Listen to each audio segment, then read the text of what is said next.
Estos días me he encontrado con un amigo con el que viví en Camboya, un tipo muy ligado al mundo ONG, con el que nos pasábamos noches enteras discutiendo sobre geoestrategia, el futuro de Camboya, lo que pasaba en aquel momento. Vivimos elecciones polémicas, momentos convulsos, hicimos negocios, exploramos zonas remotas y también pasamos mucha vergüenza viendo lo mejor y lo peor del ser humano en un rinconcito de la Tierra que no parece importarle demasiado al mundo. Y de esa conversación he querido rescatar un tema, y es el de la modernización del sureste asiático, o en general de Asia. La modernización en el sentido de arquitectura de las ciudades, de pérdida de ese alma asiático que nos gusta tanto. Como sabéis, siempre defiendo que cada país se encuentra en un momento histórico diferente. Algunos están en el medievo, otros expandiendo su religión a toda costa, otros en su revolución industrial, algunos intentan meterse de lleno en el capitalismo, otros salirse porque han descubierto que expropiándoselo todo a los ricos serán ellos ricos, ya me entendéis. Y en mi etapa en Camboya, el país con más ONGs del mundo, tengo pendiente hablar de este movimiento macabro del que vive mucho niño rico, me encontré una buena dosis de racismo antichino, que ahora está muy de moda en el mundo occidental, pero se vive a menudo aquí en el sureste asiático. Extranjeros que odiaban, insultaban, agredían, lo que os imaginéis, a los chinos del lugar. Los locales también, aunque estos eran menos explícitos. Tengo que decir que los chinos que llegan a Camboya tienen modales muy diferentes a los nuestros.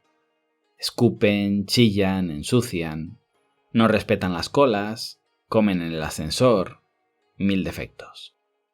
En este sentido, como siempre digo, casi cualquier país de Asia se parece más a nosotros que a los chinos. Por eso siempre sonrío cuando un empresario me dice que venderá fácilmente sus productos en China porque ya vende en Vietnam o en Filipinas. Nada que ver. Bien, un tema que quiero comentaros es que los chinos que encontramos en Camboya no son solo empresarios altivos, son también comunidades enteras traídas de diferentes provincias de China que dan servicio a los miles y miles de trabajadores que llegan para construir edificios, etc. No me quiero extender, pero los chinos crean comunidades gigantes y sea cual sea el objetivo, un hotel, un casino, un edificio de apartamentos o una fábrica, se generan miles de puestos de trabajo indirectos para los que llegan otros colonos, a veces organizados por el constructor, a veces no. Con esto quiero decir que cuando alguien agrede verbalmente o físicamente a un chino, no siempre es un empresario. Si es que a los empresarios sí que es justo escupirlos, que a veces parece ser la tesis. Habitualmente es un trabajador que viene a trabajar de sol a sol para poder enviarle dinero a su familia y pues este buen hombre no entiende de política, de física cuántica ni de imperialismo. Y en ocasiones, y este es el caso, no habla inglés, con lo que os podéis imaginar cómo es su vida en Camboya. Pero el tema no era este. El tema son los miles y miles de viajeros occidentales a los que no les gusta que se pierdan las raíces propias de Asia. Son tipos nacidos en tierra de aztecas que rinden culto a un dios judío, serbios que celebran Halloween, austríacos que idolatran a LeBron James o nigerianos a los que les encantan los McDonald's. Pero no sé qué es lo que ocurre, que es llegar a Asia, se transforman y solo quieren ver pagodas, mercados con cucarachas y tipos vestidos de monjes. Todo lo demás es capitalismo salvaje. Algo parecido pasaba con los hutongs en Beijing. Hay una serie de extranjeros que pasó un fin de semana en Beijing hace un siglo y medio y desde entonces lleva reivindicando que no se destruyan porque se llenará de edificios terribles y perderá su encanto. A mí, personalmente, me encantaría desalojar Grecia y mandarlos a todos a Siberia o algún otro lugar donde haya sitio para aparcar, porque a lo mejor no se han dado cuenta, pero están pisoteando todos los días restos arqueológicos de incalculable valor. Para mí, claro, que no vivo allí. Cuando estuve en Atenas, yo exploraba en el mapa un lugar que decía aquí se reunían los Aristoi y miraba adelante y lo que veía era un Carrefour. Y pensaba, qué vergüenza que hayan destrozado así el lugar. Que tiren abajo todo esto porque comprar comida barata para mí no era una prioridad. Y de la misma manera yo era de los que, tras mis primeros días en los hutongs, pasaba mucha pena viendo las excavadoras. Luego, claro, si empatizas un poco y ves cómo viven, piensas, mis inquietudes son razonables, las suyas innegociables. Toda esa gente a la que se les expropian esos terrenos, en realidad los vuelven millonarios. Se lo cambian por varios apartamentos en un lugar donde el precio por metro cuadrado duplica, triplica o cuatriplica el del barrio de Salamanca. Ya, pero es que no todo es dinero. Ya, para mí no, pero sería interesante escuchar su opinión. Y aquí llegamos a un nuevo tema de conversación. Es que los camboyanos en Sihanoukville también odian a los chinos. Pregúntales a los lugareños qué opinan. Sihanoukville, para los que no lo sepáis, es una ciudad costera, de hecho es el puerto de Camboya, un lugar precioso que los chinos han convertido en un nuevo Macao. Es decir, casinos, sexo y todo lo que conlleva el mundo de la noche en un territorio sin ley.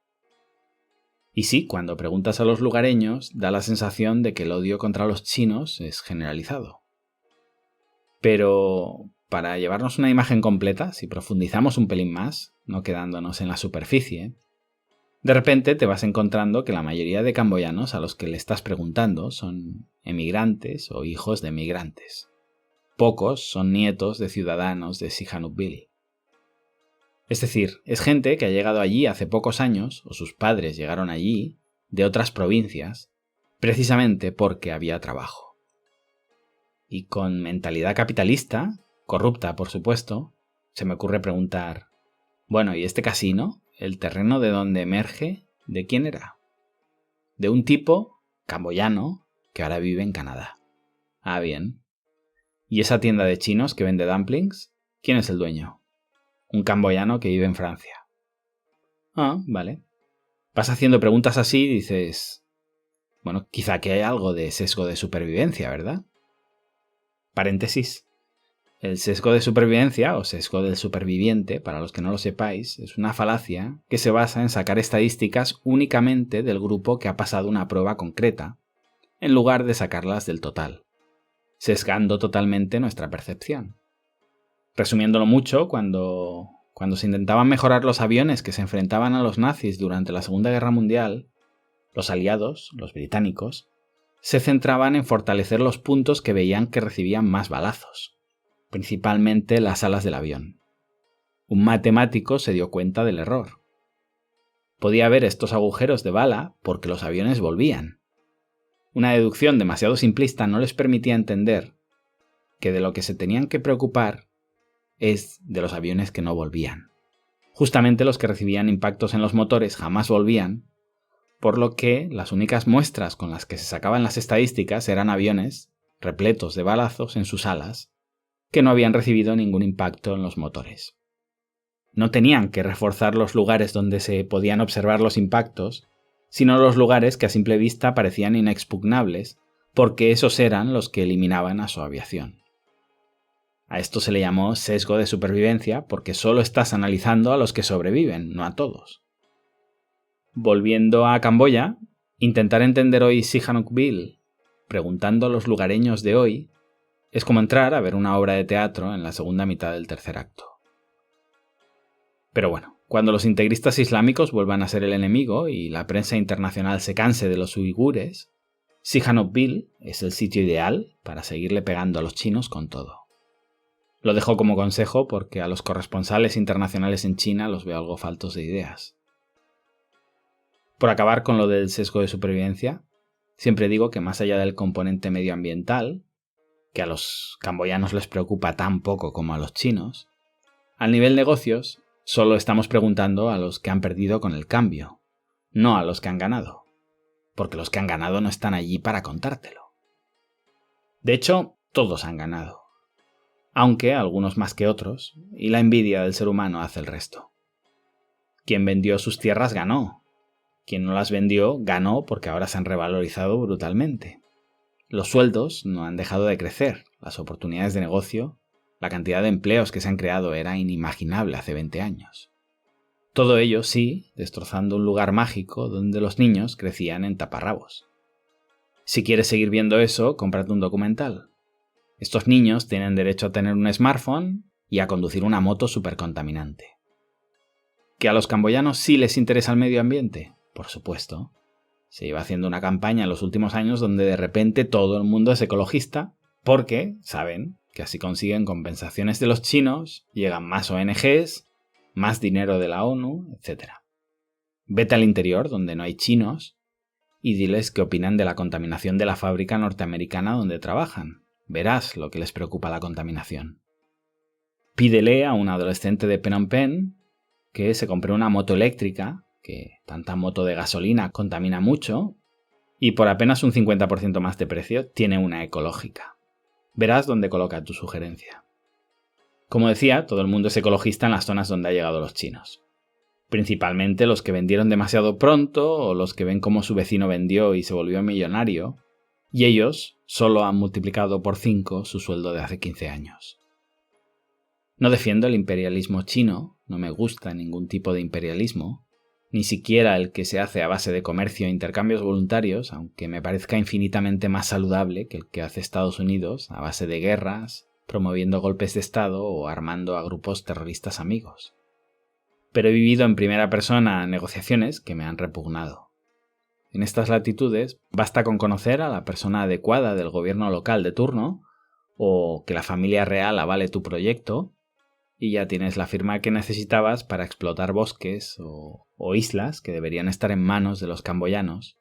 Y como os decía, he participado en algunas negociaciones como asesor.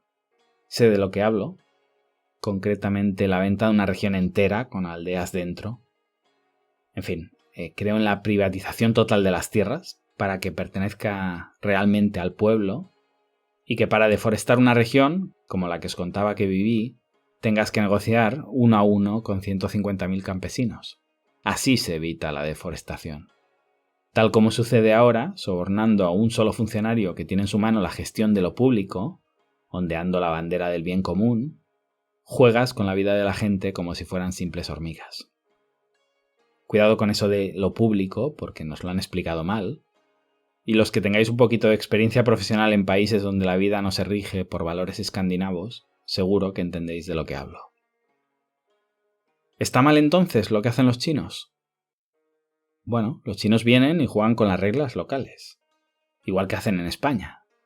Es que en España vienen y compran terrenos, pero en China no podemos ir y comprar. Y vienen y compran bancos, pero nosotros no podríamos comprar bancos chinos. Bueno, vienen y cumplen con tus normas. Si no te gustan tus normas, cámbialas. Ellos juegan a lo que les dejas que jueguen. Y en su país, nosotros jugamos a lo que nos dejan que juguemos. Y en Camboya hacen lo mismo. De hecho, antes de que llegaran los chinos había otras potencias beneficiándose de las materias primas, construyendo resorts en primera línea de mar, etc. No es que fuera un territorio virgen al que han llegado los chinos para devastarlo. China llega como nuevo aspirante a hegemón mundial a hacer lo que hacían los anteriores. A mí me sorprende mucho ver que los mejores terrenos de Bali estén en manos de australianos y no de indonesios. Pero de nuevo, si he entrado en el cine con la película empezada, quizá debería estudiarme un poco el tema antes de preparar mis cañones. El problema es que en lugares como Camboya, la mayoría de extranjeros que te encuentras son, más allá de turistas, expats, pedrastas, prófugos, homeless con paguita y diplomáticos, descontando todo este bestiario, lo que queda son, pues, viajeros, voluntarios de ONGs, gente que viene a arreglar el mundo con muy buenas intenciones y cero conocimiento económico. Muy buenas intenciones temporales, porque después se irán. Vivirán su experiencia, lavarán su espíritu, le pasarán un agua a su sentimiento de culpa capitalista y ala, para casa. Que la vida hippie estaba muy bien como año sabático, pero ahora en mi vida es lunes y tengo que empezar a pensar en mi porvenir. Y un paréntesis, si toda esta tribu viniera aquí a vivir la vida y a gastar sin pretender evangelizar a los nativos, sin molestar y sobre todo sin restar, nada que decir, pero es que te encuentras mucho guiri quitándole el trabajo a los locales. Que dices, bueno, si vienen ingenieros a limpiar los ríos, aportan, pero llevamos una década yendo allí a hacer de camareros, de guías o cosas increíbles. Hace unos años me encontré en Corón, uno de mis retiros favoritos, a un tipo de estos que se pone en la arena delante de los restaurantes a echarse fuego en la boca y a dar vueltas, haciendo acrobacias y malabarismos. Pues el tipo era extranjero. Siempre lo habían hecho locales, yo siempre había visto locales hasta aquel día, pero los extranjeros vienen con tecnologías nuevas, un instrumental espectacular, entrenan de otra manera, en fin, que han ido desplazando a los locales en trabajos que a mi juicio no hacía ninguna falta. En esa isla te encuentras hippies por el paseo, vendiendo bisutería que fabrican ellos mismos, camareros que trabajan sin sueldo a cambio de comida y alojamiento. Yo hablaba con los dueños de los locales y te decían, es que me sale más barato contratar extranjeros que locales. En fin, es el mercado, amigos, lo respeto. Habrá quien juzgue que a lo que me dedico yo es deleznable, así que nada que decir, yo me dedico a observar y relatarlo. Cuando veía extranjeros, principalmente europeos, pidiendo en las calles en Bangkok, en Hong Kong, en Kuala Lumpur, con un cartelito que dice ayúdame a seguir viajando, antes me enfadaba. Ahora pienso, bueno, si lo siguen haciendo es porque consiguen donaciones y si hay aportaciones voluntarias, ¿quién soy yo para juzgar si está bien o mal?